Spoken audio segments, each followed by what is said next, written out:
अस्सलाम वालेकुम। Programme night addition में हम आपको खुशामदीद कहते हैं। नाज़रीन, आने वाले जो दिन हैं इनमें नून लीग का सियासी मुस्तकबिल क्या होगा। कल के बाद से ये सवालात बहुत उठ रहे हैं कि नून लीग की साख कौन संभालेगा शहबाज शरीफ साहब की गिरफ्तारी के बाद। क्या नवाज शरीफ एक बार फिर से सियासत में मुतहरिक होंगे और अपने ख़ानदान के खिलाफ जो बनने वाले केसेस हैं इनको आवाम के दरमियान उछालेंगे या खामोश रहेंगे। मरीम नवाज़ और हमजा शहबाज की सियासत आने वाले दिनों में किस किस्म का रुख इख्तियार करेगी, जबकि नून लीग जो कि कौमी असम्बली में दूसरी बड़ी जमात है और सेनेट में सबसे बड़ी जमात है, इस जमात की पार्लिमानी नुमाइंदगी अब किसके हाथ में जाएगी। और ज़िमनी इंतखाबात के लिए अपोजिशन का जो बनने वाला गठजोड़ है, क्या अब अपनी क़यादत के ख़िलाफ़ बनने वाले जो केसेस हैं इन पर जारी जो तहकीकात हैं इनके ख़िलाफ़ तहरीक को भी अपने एजेंडे में शामिल कर लेगा और हुकूमत को टफ टाइम दे पाएगा। ये वो सवालात हैं जो कि शहबाज शरीफ की आशियाना हाउसिंग स्कैंडल में गिरफ्तारी के बाद से उठ रहे हैं और ताहाल जवाब तलब है। आज नैब ने अपोजिशन लीडर शहबाज शरीफ को लाहौर एहतसाब अदालत में पेश किया, जिसके बाद एहतसाब अदालत ने शहबाज शरीफ को 10 रोज़ा जिस्मानी रिमांड पर नैब के हवाले किया। उस दौरान नून लीग के रहनुमा और कारकुनान भी नैब और हुकूमत के खिलाफ सरापा एहतजाज नजर आए और इसको टारगेटेड विक्टिमाइजेशन का नाम दिया गया आज। जबकि कल हमजा शहबाज ने तो इस गिरफ्तारी को जमहूरियत के लिए बहुत बड़ा ख़तरा करार दे दिया और कहा कि जमहूरियत के सीने पर यह ज़ख्म है। आखिर यहाँ पर हो क्या? अगर हम चीन की बात करें तो वहाँ पर अगर कोई करप्शन करता है तो सीधा सीधा सज़ाए मौत की सज़ा होती है। करप्शन कोरिया में अगर कोई करे तो वहाँ पर जहर का इंजेक्शन लगाया जाता है। लेकिन क्या वजह है कि अगर पाकिस्तान में सिर्फ इल्ज़ाम ही लग जाए तो यहाँ पर जमहूरियत के सीने पर ज़ख्म बनने लगते हैं, जमहूरियत ख़तरे में पड़ जाती है। और अगर किसी को करप्शन में सज़ा हो जाए न जाने फिर इस मुल्क में क्या शोर बरपा हो। सारे मुल्क का निज़ाम एक ऐसे शख्स से आखिर क्यों जोड़ दिया जाता है, अपनी सियासी बका के लिए मुल्क की बका को क्यों अपने नारों में इस्तेमाल किया जाता है, और इस बारे में आखिर आवाम को शऊर कब आएगा, कब उजागर होगा आवाम के अंदर शऊर। प्रोग्राम के पहले हिस्से में हम इस पर बात करेंगे और ख़ास तौर पर जो इलेक्शन कमीशन को नून लीग की जानिब से ख़त लिखा गया है कि इलेक्शन कमीशन इस पर नोटिस ले। इस पर इलेक्शन कमीशन क्या वाकई को नोटिस ले सकता है? नैब के इस फैसले पर एहतसाब अदालत ने जो 10 रोज़ा जिस्मानी रिमांड पर भेजा है, क्या इस पर कोई एक्शन हो सकता है? इस पर भी बात करेंगे। प्रोग्राम का जो आखिरी हिस्सा होगा डिस्कस करेंगे कि आज वज़ीर-ए-आज़म इमरान खान ने आज बलूचिस्तान का पहला दौरा किया और कहा कि बलूचिस्तान में तब्दीली लाने के लिए वज़ीर आला बलूचिस्तान की हर मुमकिन हद तक मदद की जाएगी। वज़ीर-ए-आज़म ने बलूचिस्तान में तब्दीली लाने के लिए एक मौसर बल्दियाती निज़ाम की भी बात की और सवाल ये है कि क्या तब्दीली सरकार बलूचिस्तान में तब्दीली लाकर बलूचिस्तान के अवाम की जो महरूमियाँ हैं जो एक अरसे से चली आ रही हैं और बलूचिस्तान के अवाम को हमेशा से ये शिकायत रही है, क्या ये महरूमियाँ दूर हो पाएंगी या बलूचिस्तान को लेकर इनके दावे भी जो बाकी पहली सियासी जमातें थी माजी की तरह ये दावे सिर्फ दावे ही रह जाएंगे? प्रोग्राम के आखिरी हिस्से में इस पर बात करेंगे। प्रोग्राम में मेरे साथ वालिद साहब हैं कराची स्टूडियो से, इस्लामाबाद स्टूडियो से में ज्वाइन कर रहे हैं तज्ज़ियाकार इरशाद भट्टी साहब, मुस्लिम लीग नून के रहनुमा राना अफजल साहब भी हमें ज्वाइन कर रहे हैं और साबिक secretary election commission Kanwar Dilshad साहब ने भी हमें ज्वाइन किया। मेरे तमाम मेहमानों का बहुत शुक्रिया। कंवर दिलशाद साहब, आपसे मैं शुरू करती हूँ। शहबाज शरीफ की गिरफ्तारी पर नून लीग ने आज इलेक्शन कमीशन को एक ख़त लिखा है। इलेक्शन कमीशन के कुछ लोगों से बात हुई, उनका तो ये कहना था कि हमें अभी इलेक्शन ख़त मौसूल नहीं हुआ, हो सकता है कि मंडे तक मौसूल हो जाए। ये ख़त राजा ज़फ़रुल हक साहब ने लिखा जिसमें कहा गया कि सदर पाकिस्तान मुस्लिम लीग नून शहबाज शरीफ की गिरफ्तारी जो है ये कबल अज़ वक्त इंतखाबात जो हैं जो ज़िमनी इलेक्शन होने जा रहे हैं इससे पहले धांधली की एक कोशिश है। अपोजिशन लीडर शहबाज शरीफ की गिरफ्तारी का कोई कानूनी जवाज़ नहीं था। शहबाज शरीफ को साफ पानी केस में बुलाकर आशियाना केस में गिरफ्तार किया गया। मैं मतन बता रही हूँ जो लिखा, शहबाज शरीफ पर कौमी खजाने को नुकसान पहुंचाने का जो इल्ज़ाम है ये भी बेबुनियाद है। शहबाज शरीफ की गिरफ्तारी हुकूमत की बदनीयती को जाहिर करती है। वज़रा बयान दे रहे हैं कि अभी मजीद गिरफ्तारियां होंगी, इन्हें कैसे पता चल गया कि मजीद गिरफ्तारियां होने वाली हैं? इस लिहाजा इलेक्शन कमीशन जो है ये अपोजिशन लीडर शहबाज शरीफ की गिरफ्तारी का नोटिस ले। आप इलेक्शन कमीशन के मामलात को बखूबी जानते हैं, क्या इलेक्शन कमीशन इस सारे मामले पर नोटिस ले सकता है? क्या इतना इख्तियार है? और अगर नोटिस ले सकता है तो इसकी क्या अहमियत है? ज्यादा से ज्यादा इलेक्शन कमीशन क्या कर सकता है इसमें? इलेक्शन कमीशन में पाकिस्तान को जो खत लिखा गया, जो मतन आपने पढ़ के सुनाया है, तो वो इलेक्शन कमीशन ऑफ पाकिस्तान के दायरे कार में नहीं आता। इलेक्शन कमीशन ऑफ पाकिस्तान ने जब किसी मामले में एक्शन लेने का मजाज है कि अगर कोई खुद में यानी शहबाज शरीफ अगर सूबाई असम्बली का इंतखाब या कौमी असम्बली का इंतखाब लड़ते और उन्हें अरेस्ट कर लिया जाता तो मुमकिन था कि इलेक्शन कमीशन ऑफ पाकिस्तान नैब से कहती कि फिलहाल आपने जो गिरफ्तारी दी है उसको फिलहाल दुरुस्त नहीं है। लेकिन यहाँ तो नवाज शरीफ और एक पार्टी के सरबराह हैं और ये केस 2 साल से नैब के पास ज़ेर इल्तवा था और उसके तहत उनको अरेस्ट कर लिया। वो वाटर के सिकंडर में लेके आए या आशियाना सिकंडर में लेके आए, ये तो नैब की जिम्मेदारी है। और जो खत का सारा मतन दिया गया है वो सारा नैब के दायरा कार में आता है। इलेक्शन कमीशन पाकिस्तान के पास कोई इख्तियारात नहीं है कि वो किसी अदालती मामलात में कोई मुदाखलत करें या उनके रास्ते में मज़ाहिम पैदा करें। ये उनके रास्ते में कोई बात जो है इलेक्शन कमीशन पाकिस्तान के दायरा कार में नहीं आती। इलेक्शन कमीशन पाकिस्तान देखें ना, हनीफ अब्बासी साहब बाकायदा सजा हो गई इलेक्शन से 3 दिन बाद, 3 दिन पहले। और इलेक्शन के बाद इतना किया कि उस हल्के में जो हिस्सा ले रहे थे उस इलेक्शन को उन्होंने पोस्टपोन कर दिया। ये उन्होंने एक रिलीफ दिया। हालांकि ये भी इलेक्शन इसने भी जो बेसिकली अगर वतन को देखा जाए वो जवाब बनाया है ज़िमनी इंतखाबात कि ज़िमनी इंतखाबात से पहले ऐसी गिरफ्तारी धांधली के मुतरादिफ है। नहीं, वो ज़ाहिर है उनका अपना स्टेटमेंट, लेकिन इलेक्शन कमीशन पाकिस्तान जो वो अदालती मामलात में मुदाखलत करने का मिजाज ही नहीं है, ना उनको आईन और कानून ने किसी किस्म के इख्तियारात नहीं दिए। वो अपने इंतखाबात में हिस्सा लेते रहेंगे, इंतखाबात करवाते रहेंगे। पार्टियां जो उनको उम्मीदवार है वो इंतखाब में हिस्सा ले रहे हैं, उनको तो कोई रास्ते में रुकावट नहीं पैदा की। एक थोड़ा सा इशारा दिया हमारे एक मिनिस्टर ने, उसके बारे में ज़ाहिर है कि साथ ख्वाजा साद रफी के बारे में था, लेकिन उसके बारे में 16 अक्टूबर को उन्होंने बुलाया है उनको कौमी इत्तेफाक ब्यूरो ने, तो वो भी मामला हल किया। अगर उससे पहले उनको अरेस्ट करते तो मुमकिन था कि इलेक्शन कमीशन पाकिस्तान मुदाखलत करता। अगर ख्वाजा साद रफी को अरेस्ट किया जाता तो फिर इलेक्शन कमीशन पाकिस्तान ने मुदाखलत करनी थी। लेकिन यहाँ वो किसी किस्म की भी मुदाखलत नहीं करेंगे। वो एक आम 11 सीटों पर कौमी असम्बली, 26 सीटों पर नशिस्तें जो हो रही है सूबाई असम्बली की हो रही है, तमाम मुख्तलिफ पार्टियां हिस्सा ले रही है। उसमें मुस्लिम लीग नवाज भी शामिल है, तहरीक इंसाफ भी और बाकी पार्टियां भी हैं। तो इलेक्शन कमीशन पाकिस्तान के दायरा कार में ये बात नहीं आती। वो इसको खामोशी के साथ इसको फाइल कर देंगे या उसको नोटिस को वापस कर देंगे, उनके मामलात को दखल देने। तो आप समझते हैं कि सिंबॉलिकली एहतजाज से ज्यादा इसकी कोई वैल्यू नहीं है, इस खत की कोई वक़्त नहीं है? ज़ाहिर है खत की कोई वैल्यू नहीं है, उनका तो इख्तियारात ही नहीं है ना इलेक्शन कमीशन पाकिस्तान के पास। या आपको इंतखाबा ये कोई जनरल इलेक्शन होता है तो थोड़ा बहुत ख्याल करते लेके खत ले देते या नैब को बुला के पूछते भी क्या बात हो गई थी। अब तो पूछने की गुंजाइश ही नहीं रही। शहबाज शरीफ तो इंतखाब हिस्सा नहीं ले रहे ना, वो तो एक पार्टी के सरबराह हैं। जी हाँ, उस पार्टी के सरबराह की अब नवाज शरीफ जो है वो पार्टी के सरपरस्त आला हैं। मरीम नवाज साहब वो भी बाकायदा कंपेन चलाएगी, हिस्सा लेगी। 12 अक्टूबर को सुना है कि लाहौर में जलसा आम भी कर रहे हैं। तो फिर इलेक्शन कमीशन पाकिस्तान के पास इख्तियारात कहाँ से आ गए? वो तो कुछ भी नहीं करेंगे, खामोश से इस खत को फाइल कर देंगे या वापस कर देंगे, जवाब दे देंगे हमारे दायरा कार में नहीं आता। सही, ठीक है, बहुत शुक्रिया कवर दिल साहब का। प्रोग्राम से पहले हमने इलेक्शन कमीशन से बात भी की, उन्होंने कहा था कि हमें अभी तक खत नहीं मिला, मंडे को खत मिलेगा। खत का मतन देखने के बाद इस पर फैसला किया जाएगा कि हम इस पर क्या कर सकते हैं।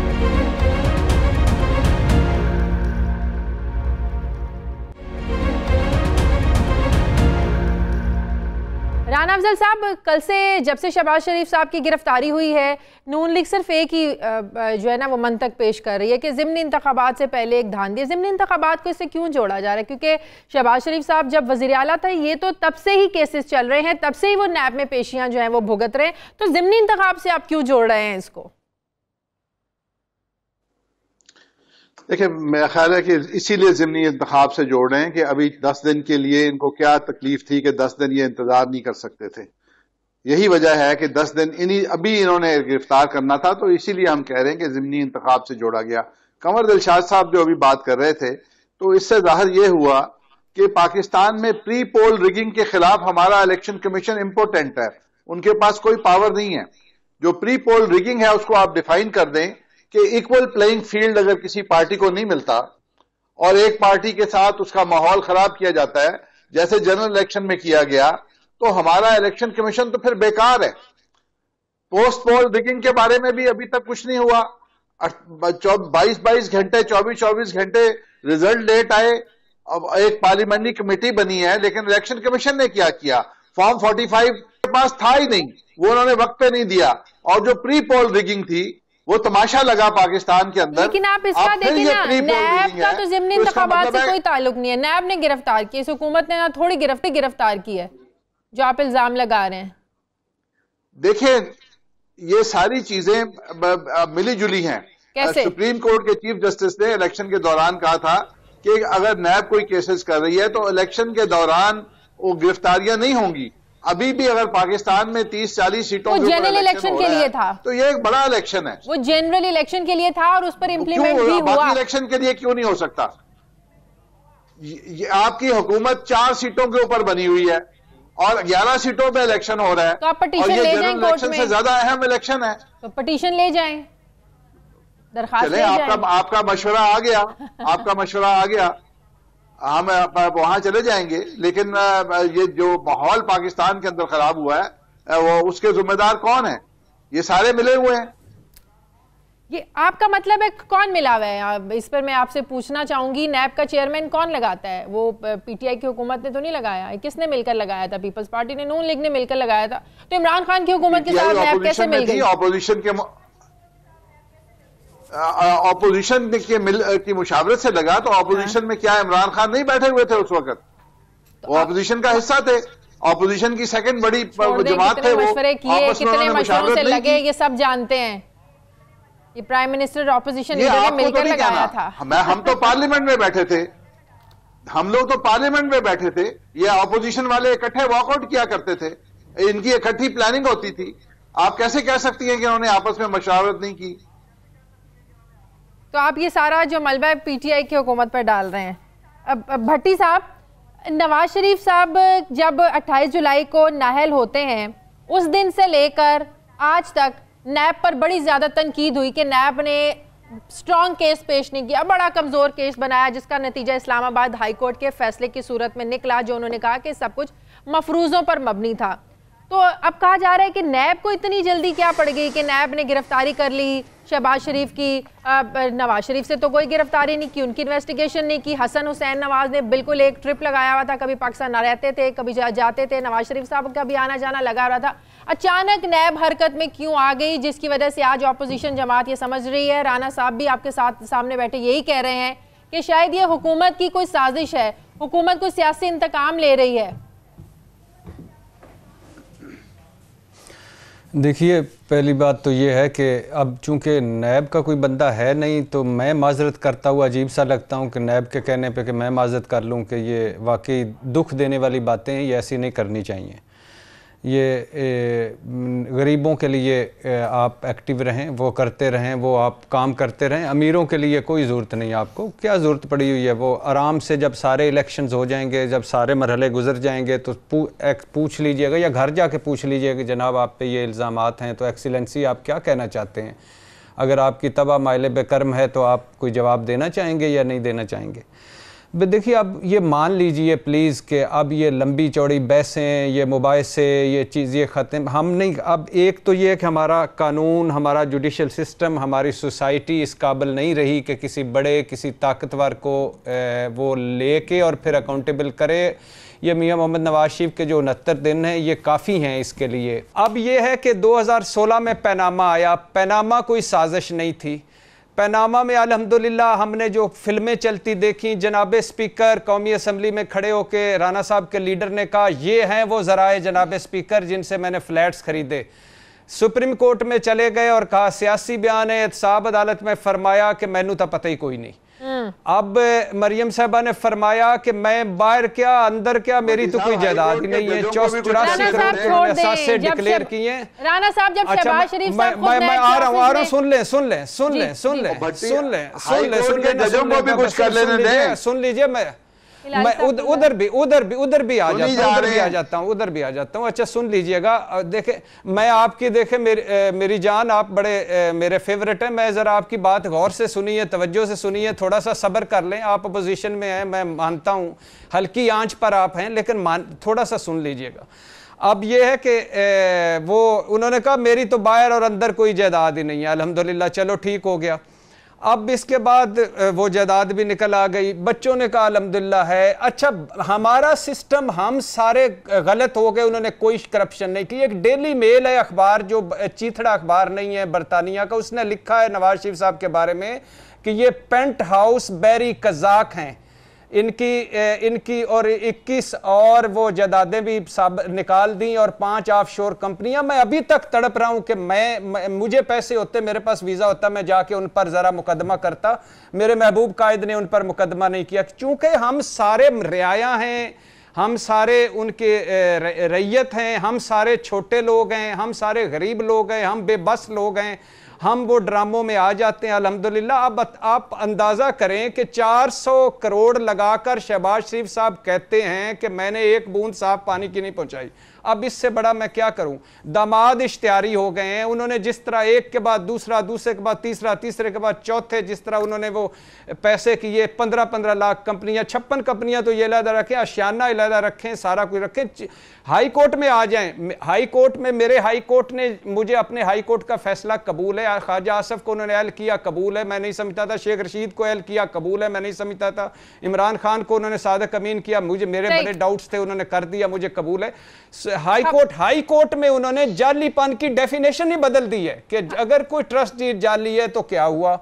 और उन्होंने नैब से पूछते रहे कि बताओ भाई ये पैसे कितने हैं बियॉन्ड मींस, और वो ये अलहदा बात है कि नैब को जाना चाहिए था उस फैसले के खिलाफ, लेकिन उन्होंने ख्वाजा आरिफ से नहीं पूछा कि आप तो मान चुके थे, आपकी जो प्रॉपर्टी है, आप तो ये सारा कुछ है, आप क्यों नहीं कर रहे थे? हिलाली साहब, इस बात की मंतक समझ में नहीं आ रही कि नैब चेयरमैन को लगाने वाले ये और पीपल्स पार्टी वाले, तो नैब पीटीआई के इशारों पर कैसे चल रही है? दूसरी बात, हमारे पास खबर ये भी है कि साफ पानी कंपनी के साबिक जो सीईओ हैं वसीम अजमल, उन्होंने भी शहबाज शरीफ साहब का नाम ले लिया है और उन्होंने इल्ज़ाम लगाया कि साफ पानी स्कैंडल में शहबाज शरीफ ने अपने दामाद को बचाने के लिए उन्हें जो है ना वो फंसाया है। और नैब के दफ्तर में जब शहबाज शरीफ जो है वो फवाद हसन फवाद से मिलकर सामने नैब के अफसरान के सामने ये कहते हैं कि हाँ इसने मेरे कहने पर सब कुछ किया, तो बाहर बैठे इनके जितने भी रहनुमा लोग हैं, जितनी मर्जी इनको डिफेंड कर लें, हकीकत नहीं बदल सकती। चाचा, अब शुरू में आपने कहा था कि क्या ये जमहूरियत को ख़तरा है। मैं कहता हूँ कि अगर जमहूरियत ये पकड़े नहीं जाते तो बहुत बड़ा ख़तरा था जमहूरियत को। अच्छा, अगर वो पकड़ा जाए तो मुझे समझ नहीं आ रही है कि उनके जो सपोर्टर्स हैं, जो जियाले हैं, वो क्यों इतने निकल आते हैं। वो क्या बात क्या है? ये क्या वो किराया के क्राउड हैं? क्या कम्प्लिसेस हैं?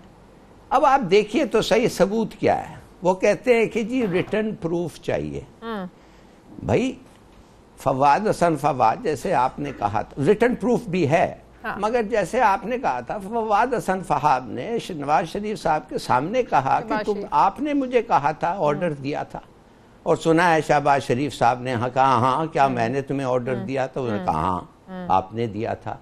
चलिए वो कस्टडी में है, वो उनसे आप कुछ भी करा सकते हैं, मगर थोड़े फैक्ट्स थोड़ा देखें। ये जो ऑरेंज ट्रेन जो है, इसका जो इंटरेस्ट रेट है जो इन्होंने कर्जा लिया था वो 34% मार्कअप है जी, 34%। और जो अब तक कभी नहीं हुआ है किसी कॉन्ट्रैक्ट में, 2% गवर्नमेंट ऑफ पाकिस्तान ने इंश्योरेंस फी दी है। किसको? अपने आप को। क्यों? कि अगर हम ये नहीं बनाए तो हमें फिर इंश्योरेंस चाहिए वापस। सोचिए, कभी आपने सुना है कि अगर हम एक कॉन्ट्रैक्ट को इंप्लीमेंट नहीं करें तो हम अपने आप से इंश्योरेंस ले सकते हैं? Does that make sense? Subsidy देखें, 100 और 140 पर पैसेंजर, शायद कम हो, 80 हो। इसका मतलब यह है कि यह प्रोजेक्ट कभी भी प्रॉफिटेबल नहीं हो सकता till the end of time, क़यामत तक। अब आप मुझे बताएं कि इस मुल्क में ये जो पिपलियां और ये गवर्नमेंट्स हैं, इनके साथ जनरेशन हो गई, जनरेट तो आप कर सके पावर, मगर ट्रांसमिशन लाइंस आप नहीं बनाए। बच्चा भी आपको कह सकता है कि क्या फायदा रोल्स रॉयस रखे, अगर पेट्रोल नहीं है तो गाड़ी नहीं चलेगी। तो मुझे आप बताएं क्यों नहीं ट्रांसमिशन लाइंस बने? इसलिए कि ट्रांसमिशन लाइंस की जो पेमेंट होती है वो 1-1 और 2-2 मील पे होती है। ऐसी नहीं होती है कि एक पूरा एक लंपसम पेमेंट हो जिसमें बड़े बड़े कमीशन आप रख सकें। तो ये मैं आपको बातें इसलिए बताना चाहता हूं, क्यों फॉर एग्जाम्पल कोल पे आप चले गए, जिधर 8 और 9 सेंट्स पर यूनिट आप देखते हैं, सोलार पे नहीं चले गए। क्यों? इसमें सब चीजों में कमीशंस और कट्स हैं। और अब एक आदमी जो काफी हद तक उसकी जिम्मेवारी थी ये सब चीजों में, वो पकड़ा गया है। उसके खिलाफ एविडेंस है, रिटन एविडेंस है, कुछ तो जल गए डॉक्यूमेंट्स, पता नहीं कितने आग लग गई, मगर कुछ है। अब ये सब हमारे सामने आ रहा है। बहुत कुछ तो जब एलडीए में आग लगी थी, एलडीए प्लाजा में, बहुत कुछ तो तभी जल गया था। तो मैं नहीं कहता कि उन्होंने किया, मगर ओवरवेलमिंग एविडेंस ये है कि इस किस्म के कॉन्ट्रैक्ट्स के जब कंडीशंस आप देखें तो आप समझते हैं कि कुछ गड़बड़ हुई है। और कौन किया है? वो आदमी जो सरबराह था। अब देखेंगे कि ये क्या होता है, ये सही है कि नहीं, गलत है तो कौन चाहता है कि शहबाज शरीफ को मैं ब्रेक के बाद आकर राणा साहब कोई नहीं चाहता। मुझे ब्रेक लेनी है, वापस आते हैं छोटे से।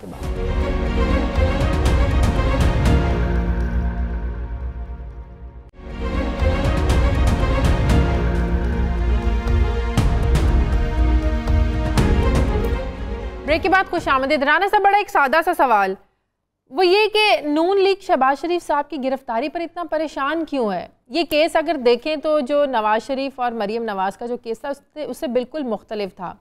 उसमें नवाज शरीफ साहब के केस में जो सबूतों का सारा बोझ था वो था शरीफ फैमिली पर। इसमें जो सारा बारे सबूत है ये नैब पर है, क्योंकि इस पर नैब ने इल्ज़ाम लगाया है करप्शन का।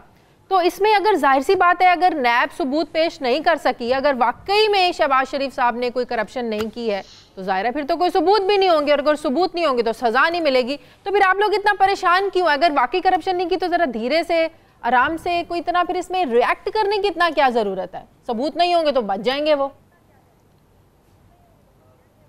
देखिए, नैब के लॉज में दो किस्म के केसेस वो ले सकते हैं। एक वो पॉलिटिशियंस के बारे में केसेस और ब्यूरोक्रेट्स के बारे में, सर्वेंट्स के बारे में ले सकते हैं, और उन केसेस को ले सकते हैं जहां सरकार का पैसा जाया हुआ हो।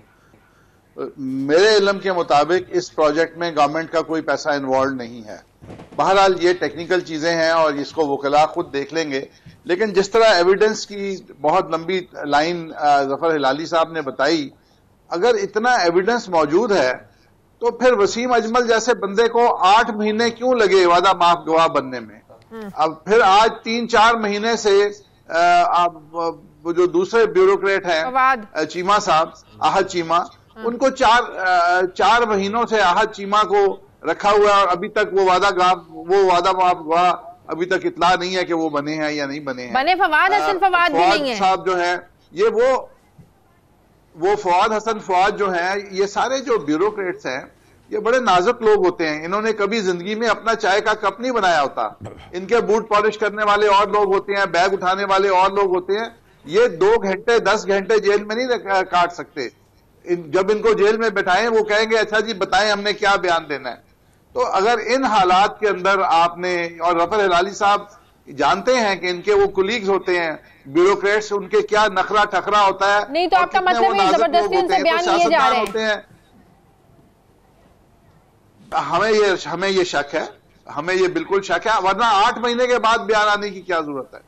अगर आज इन्होंने अभी खबर दिया कि वो जो है वसीम अजमल वो भी वादा माफ, बड़ा एविडेंस आ गया है, और फिर अगर एविडेंस था तो फिर तो ये मामला बिल्कुल सही है, फिर तो अदालतें फैसला कर देंगी। मैं पूछना चाहता हूं किया ना, कोई चीज हाथ में आई तो गिरफ्तार किया ना। 8-8 महीने लगते हैं। ये सिर्फ पाकिस्तान की अदालतों में, नैब में लगते हैं, और नैब का जो मूजिद था बनाने वाला वो परवेज मुशर्रफ था और वो उसके मकासद थे। अभी ऑरेंज ट्रेन की बात हुई है, आप जाके दिल्ली के अंदर जो उनकी मेट्रो बन रही है उसकी कॉस्ट पर पैसेंजर आप निकालें तो इसका मतलब है ये प्रोजेक्ट बनने ही नहीं चाहिए। आप मुझे ये बताएं, जब डॉक्टर आसिम को गिरफ्तार किया गया, सिंध में सरकारी दफातर पर नैब छापे मारी थी, शर्जील मेमन को गिरफ्तार किया गया, तब आप लोगों को नैब की ये कारकर्दगी नजर क्यों नहीं आई? तब तो बड़ी नैब को शाबाशें मिल रही थी नून लीग की जानिब से, सब कुछ जो हो रहा है जी शफाफ हो रहा है, जबकि पीपल्स पार्टी आप लोगों पर इल्जाम लगा रही थी कि आप लोग सियासी इंतकाम ले रहे हैं। पीपल्स पार्टी आप लोगों पर इल्जाम लगाती थी। कैसी बातें कर रहे हैं राणा साहब? क्योंकि हम गवर्नमेंट में थे, हमारी गवर्नमेंट थी, उस दौरान ये सारा कुछ हो रहा था। आज उस वक्त हम पे इल्जाम लग रहे थे, आज इमरान खान की गवर्नमेंट है, आज उस पे इल्जाम लगेंगे। और हमारे तो इसका मतलब अगर ठीक है, इसका मतलब अगर आज हुकूमत में होते हुए गलत कर रही है, पीटीआई की हुकूमत गलत कर रही है, इमरान खान सियासी इंतकाम ले रहे हैं, तो उस वक्त हुकूमत में होते हुए आप लोग भी पीपल्स पार्टी से इंतकाम ले रहे थे? फिर तो यही लगता है ना, आप भी इंतकाम ले रहे थे। की बात हो रही है और आज देख रहे हैं, आज वही नैब है, वो केस खत्म हो गया, उनको बाहर भी जाने दिया गया, सारा कुछ हो गया, लेकिन उनको जो अजियत दी उसका जिम्मेदार कौन है? आज मियां नवाज शरीफ का जो केस है उसके 3-5 उड़ा है अदालतों के अंदर, उसके अंदर जो उसके सर पैर नहीं मिल रहा अदालत के अंदर। सही। और फिर मतलब ये जो प्री कंसीव्ड आइडियाज हैं कि आप पहले किसी के बारे में सोच लें कि वो चोर है और फिर उसके अंदर से चोर निकालना है, तो हिलाली साहब, भट्टी साहब, ये सबके साथ हो सकता है, मेरे साथ और आपके साथ भी हो सकता है। भट्टी साहब जवाब दे दें इसका। भट्टी साहब आपके साथ भी हो सकता है। बिल्कुल जी, मैं तो तैयार हूँ, और राना साहब की अगर अदालत लगेगी तो उसमें जाने के लिए तो तैयार हूँ। मुझे उम्मीद है कि मुझे माफ़ कर देंगे। पहली ये देखिए, मियां मोहम्मद नवाज शरीफ साहब को अल्लाह के फजल से हमारी अदालतों ने कब है कि जब रिलीफ ना दिया हो। 9 साल बाद वो तशरीफ़ लाए, एक दरख्वास्त दी, सारे जुर्माने ख़त्म, तैयारा केस ख़त्म, दहशतगर्दी के जो गलत मुकदमे बनाए गए थे चलो वो ख़त्म, और वो तीसरी मरतब प्राइम मिनिस्टर बन गए। हुदैबिया जिसमें एतराफ़ी बयान, जिसमें JIT, जिसमें रहमान मलिक का बयान, जिसमें शवाहिद भरी सारा कुछ, वो ईसा फाइज काजी साहब ने ख़त्म किया, हमने मान लिया, और हमने कहा कि ये ख़त्म होना चाहिए था, चलो हो गया, हमने मान लिया। इसके बाद मियां साहब को जब ये इस्लामाबाद हाई कोर्ट ने आके 1-2 पैनामा के ये फैसले जो है मियां साहब के, वो खुद गए, उन्होंने ख़त लिखा और उसमें चले गए, 5 फोरम्स पर सुने गए, और उसके बाद उन्होंने वो एक लंबी कहानी है उसमें को किया गया। हम कहते हैं बिला इम्तियाज एहतसाब होना चाहिए, लेकिन साहिब आपने सैफुर रहमान मुतारफ कराया, आपने जस्टिस कयूम मुतारफ कराया। जस्टिस कयूम सैफुर रहमान को फ़ोन करके कह रहे हैं कि इनू मैं 5 साल दी देवा कि 7 साल दी देवा।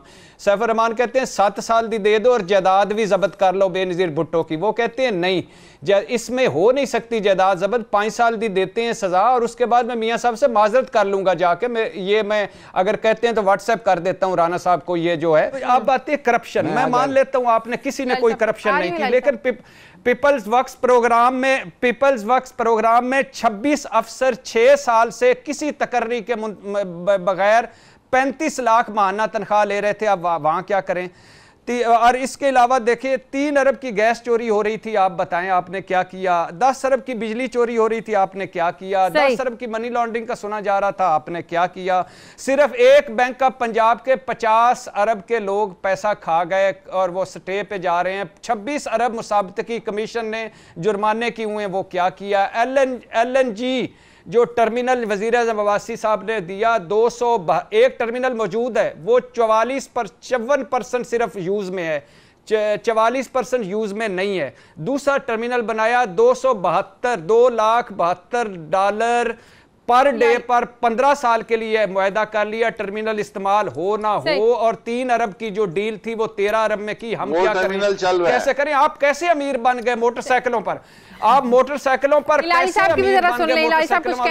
दुबई के टावरों के मालिक का बन गए, मोटरसाइकिलों वाले दुबई के टावरों के कैसे बन गए? आपकी इतनी जायदादें कैसे आ गई? आपका हर दौर में साहब आया हुआ है, 40 फैक्ट्रियां, आप 40 फैक्ट्रियां आपकी पाकिस्तान में, आपकी हिंद सिंध में जायदादें हैं, कहां से आई?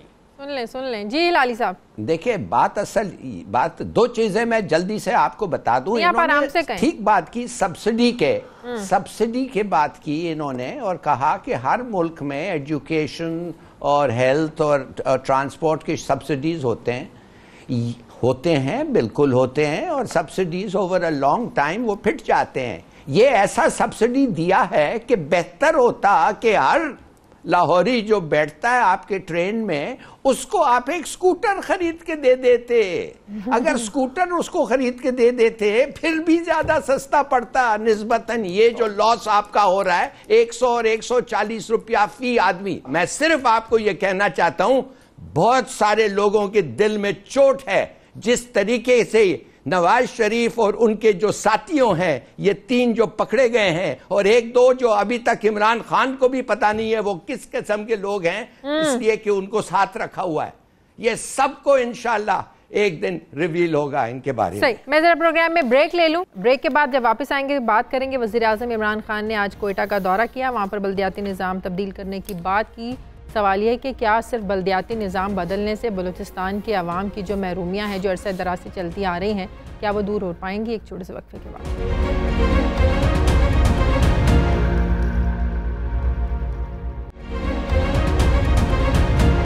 ब्रेक के बाद खुशामदीद। वज़ीर-ए-आज़म इमरान खान ने आज कोयटा में कहा बलूचिस्तान को तरक्की के धारे में लाएंगे। माजी में बलूचिस्तान की तरक्की पर कोई तवज्जो नहीं दी गई। सियासी जमातें सिर्फ जब वोट लेने होते हैं तब बलूचिस्तान का रुख करती हैं, लेकिन हम बलूचिस्तान में हकीकी तब्दीली लाएंगे क्योंकि बलूचिस्तान उठेगा तो मुल्क उठेगा। भट्टी साहब, कोई नई बातें नहीं हैं। यहाँ पर नून लीग ने भी हुकूमत की है, पीपल्स पार्टी भी बरसरे इक़्तिदार रही है, हर कोई इसी तरह के नारे दावे करता रहा है बलूचिस्तान के बारे में। बलूचिस्तान में तब्दीली लाने के लिए क्या सिर्फ इतना काफ़ी है कि वहाँ पर जो बल्दियाती निज़ाम है जिसकी आज उन्होंने बात की कि यहाँ पर तब्दीली लाएंगे तो बलूचिस्तान में तब्दीली आएगी, क्या इतना काफ़ी है? असल रुकावटें क्या हैं बलूचिस्तान में मुस्बत तब्दीली लाने में?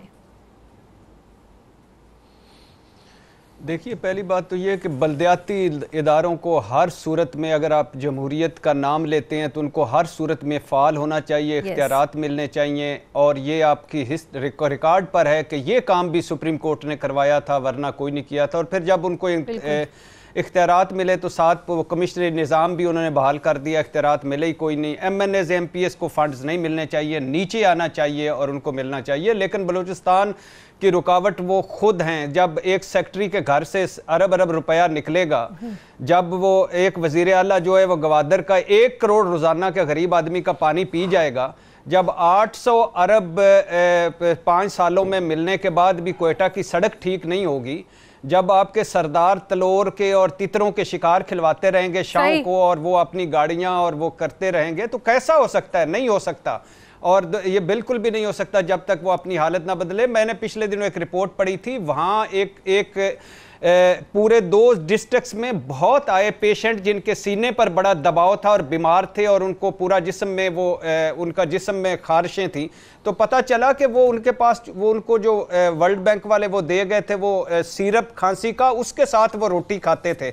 वो सिरप एक पूरी बोतल पी जाते थे सुबह दोपहर शाम, क्योंकि बहुत सारी बोतलें तो उनको शरबत समझ के पी रहे थे। तो अब ये हाल है वहाँ। बदतर हैं इंसान जानवरों से। इन सरदारों ने, इन वडेरों ने, इन जगीरदारों ने इस मुल्क को तबाह कर दिया है। और आखिरी बात है कि जब कर्ज उतारो मुल्क सवारो मुहिम थी, 16 करोड़ आबादी थी और हम 5000 पर पर्सन थे मकरूज। आज 22 करोड़ आबादी है और 28,000 अरब का कर्जा है और 1.25 लाख का मकरूज है। मेरी जिंदगी में मुझे क्या मिला, मुझे आज तक कोई पता नहीं। सही जी हिलाली साहब। देखिए, मैं जानना चाहता हूं इमरान खान से कि चलिए वो आज गए और उन्होंने ये मसले के बलूचिस्तान एक मसला है जिस पे टेंशन पे किया है, मगर थोड़ा सा शाजिया बात सुनिए। बलूचिस्तान में 1.5 मिलियन फैमिलीज हैं, 15 लाख फैमिलीज हैं सिर्फ। और अगर उस 15 लाख फैमिलीज में एक आदमी भी काम कर ले पर फैमिली, तो लगता ऐसा है कि मैस पॉवर्टी नहीं होगा, अनएम्प्लॉयमेंट, इलिटरेसी और हंगर, ये सब चीजें नहीं होंगे अगर एक आदमी को उधर नौकरी मिल जाए। और वो एक आदमी को मिलने के लिए नौकरी कितने इदारे हैं, कितने क्या कहते हैं, हाउ मेनी अपॉर्चुनिटीज, एग्रीकल्चर है, हॉर्टिकल्चर है, फिशरीज है, मिनरल्स हैं।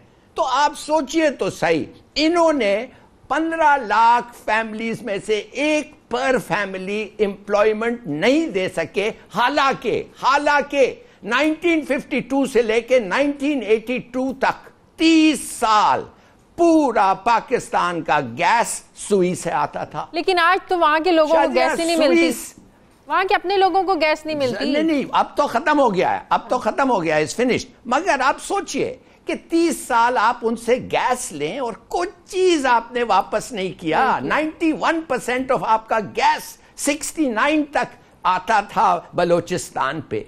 ये क्या आपको इन लोगों को शर्म नहीं आती? वो हर गवर्नमेंट, डिक्टेटर्स इंक्लूडेड, इनको शर्म नहीं आती है। और आप देखें, अगर आप अभी शाजिया सुने, किसी ने वर्कआउट किया था, ये मैं क्रेडिट देना चाहता हूं कैसर बंगाली को, उसने वर्कआउट किया था कि अगर आप इतने पैसे 8 ट्रिलियन रुपया जो उनसे आपने लिया है आपकी डेवलपमेंट में, अगर आपने वापस करना था शाजिया, तो आपको 20 साल लगेंगे अगर आप उनके गैस पे 20% रिटर्न करें, सब्सिडी रखें, रिटर्न करें। मगर देखिए तो ये एक गुनाह है जो उनके साथ हुआ है। वो ऐसे ही नहीं भागे हुए हैं पहाड़ों में, लेकिन इसमें कोई एक हुकूमत जिम्मेदार नहीं है कि आप कुछ नहीं करते, सिर्फ एक हुकूमत जिम्मेदार नहीं। जिस तरह आपने बात की डिक्टेटर समेत नून लीग की हुकूमत और पीपल्स पार्टी की हुकूमत, राणा साहब इसमें मुस्लिम लीग नून की हुकूमत का भी उतना ही कसूर है। जी बिल्कुल बिल्कुल, आप और मैं भी जिम्मेवार हैं। जी राणा साहब, मगर this is not fair, you can't have a country like this और फिर कहें कि हमारे साथ रहो और हमारे को। देखिए ये बात दुरुस्त है कि बलूचिस्तान को स्पेशल पैकेज की जरूरत है। पिछले 5 साल भी उनको स्पेशल पैकेज दिया गया और NFC अवार्ड से ओवर एंड अबव भी एक्स्ट्रा पैसे दिए गए। गवादर पोर्ट कोई डेवलपमेंट जो है वो एक बहुत बड़ा संग मील होगा उनके लिए, और वहां पे गवादर पोर्ट के साथ जो ऑयल सिटी प्लान किया गया और जो उसके अंदर टैक्स फ्री सिटी प्लान किया गया, ये सारी चीजें बलूचिस्तान की डेवलपमेंट में हिस्सा अदा करेंगी।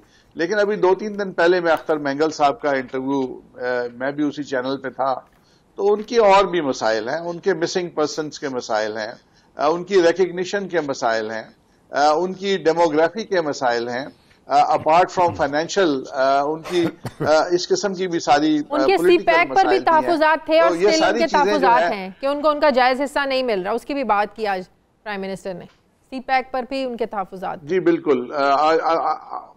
मुझे नहीं इल्म कि आज उनकी मुलाकात हुई है या नहीं मेंगल साहब की, उन्होंने कहा तो था कि मुझे बुलाया गया है। तो उनके जो मसाइल हैं पॉलिटिकल भी हैं और इकोनॉमिक और फाइनेंशियल भी हैं, और हर हुकूमत को वहां एक्स्ट्रा तवज्जो जरूर देनी चाहिए और दी जा रही है।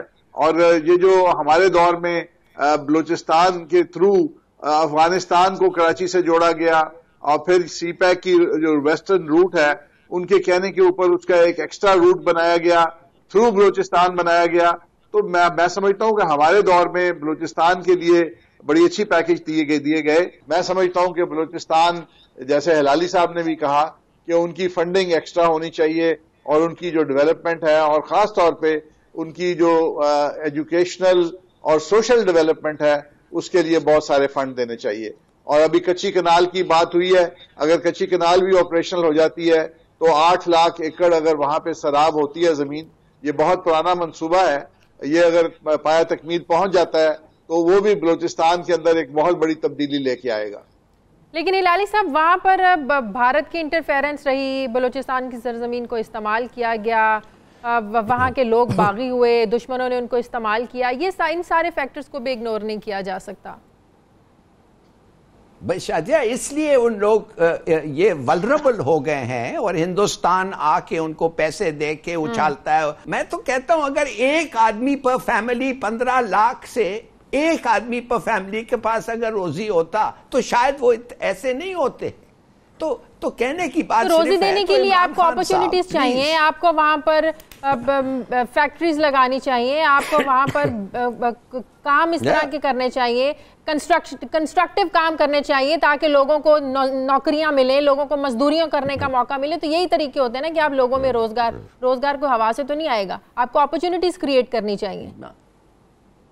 और बड़े हैं अपॉर्चुनिटीज, ओपन कोस्ट फिशरीज है, क्या नहीं है भाई, हॉर्टिकल्चर, एग्रीकल्चर, मिनरल, क्या नहीं है उधर, आप कर सकते हैं मगर आप तवज्जो नहीं देते हैं, इसलिए कि शहर के नजदीक नहीं है, इसलिए कि आपकी कॉन्स्टिट्यूंसी नहीं है। ये तो गलत बात है। मैं तो कहता हूं कि फौज ने उसका काम पूरा कर दिया है। It has contained a revolt, it has contained an insurrection, enough. अब जाएं एंड आप खुद जाएं, आप सेट अप हेडक्वार्टर्स देयर, आप कैबिनेट मीटिंग्स हर 2 महीने क्वार्टर में कॉल करें या कोई और जगह कॉल करें बलूचिस्तान में, भाई अटेंशन दें, लोगों को बताएं कि ये भी हमारा मुल्क है। 40, आप मुझे बताएं लार्जेस्ट प्रोविंस इन पाकिस्तान कितना, 60% जमीन तो पाकिस्तान का उनके पास है। बिल्कुल ठीक, बहुत शुक्रिया जफर हिलाली हमारे साथ, इरशाद भट्टी, राना अफजल, तमाम मेहमानों का बहुत शुक्रिया। प्रोग्राम का वक्त खत्म हो गया, प्रोग्राम के लिए आप हमें फीडबैक दीजिए, आपसे मुलाकात होगी कल, अपना ख्याल रखिएगा।